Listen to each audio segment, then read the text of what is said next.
congratulating the people of Ol Kalou.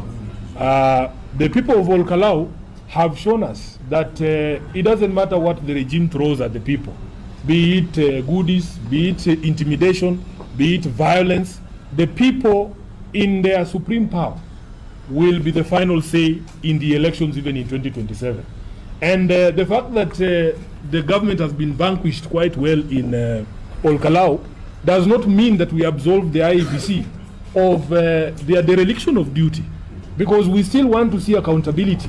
All those people who are using government resources and bribing voters openly, we wish to see action being taken against those people. So IEBC should not think that just because the government has been shellacked there, despite of everything that they did, we still want accountability, because we don't want a repeat of those issues or those sorts of campaigns in 2027 or indeed in any other elections that we will have in this country. So I want to congratulate the DCP party, my brother Senator Methu.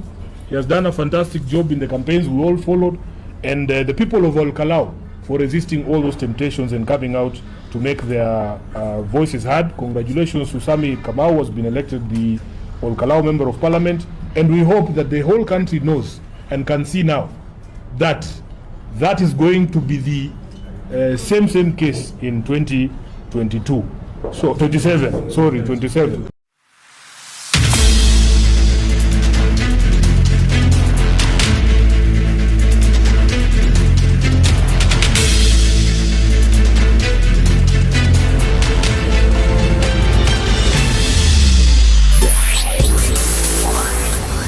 Naam, karibu tena. Kuna jambo nililoliona katika Linda Mwananchi walipokuwa kwenye ziara yao pale Taita.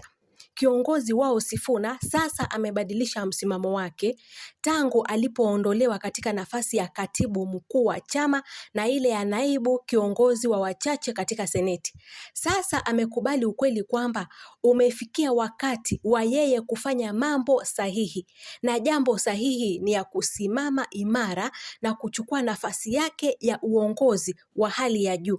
Hivyo hata katika ujumbe wake, maneno anayoyasema na namna alivyozungumza ama anavyozungumza, sasa anachukua jukumu la kuongoza kundi hilo na kuwaelekeza kuhusu mwelekeo sahihi. Kongole Bwana Sifuna, na hilo ndilo wafuasi wa kwako walilolitaka.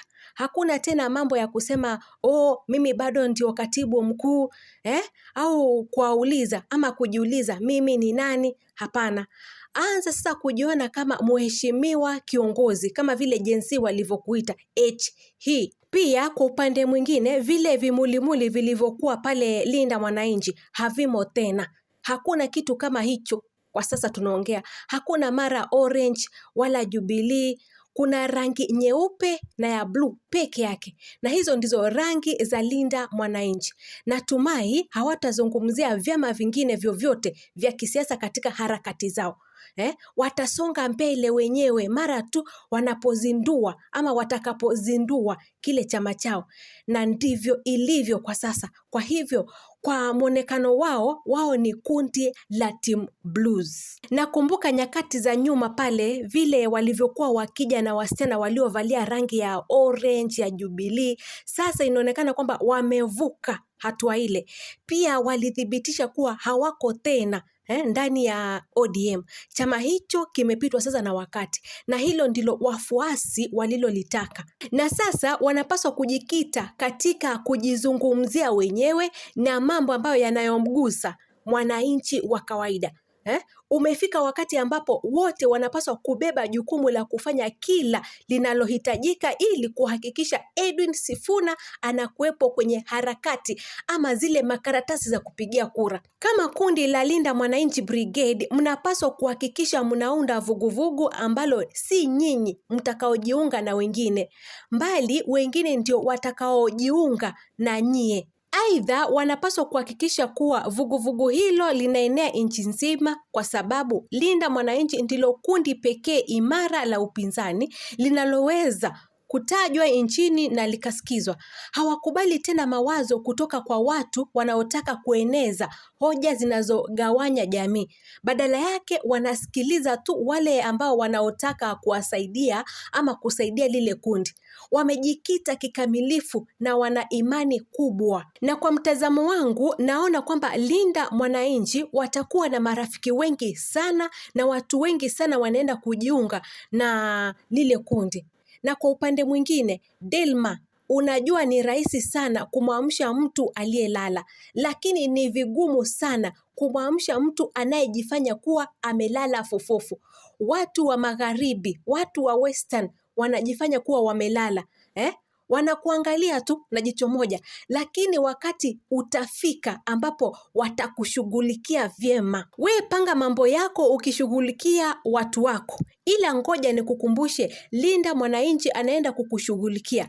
Yoyote atakayekuwa dhidi ya Sifuna ni kinyume cha jamii nzima, dhidi ya watu wa Kenya, kinyume cha sheria, na watakushughulikia vilivyo. Cheza siasa za kuchekesha tu, funny games kwa njia ya tofauti, lakini usimtaje Edwin Sifuna katika mambo yako yote utakayofanya. Hakuna mtu anayetafuta kiti cha kwako, hakuna anayekufuata, lakini kwa wao watafanya kile hitajika, kufanya kile wenyewe wanachokitaka. Kwa hivyo jamani, tahadhari ili uwe salama.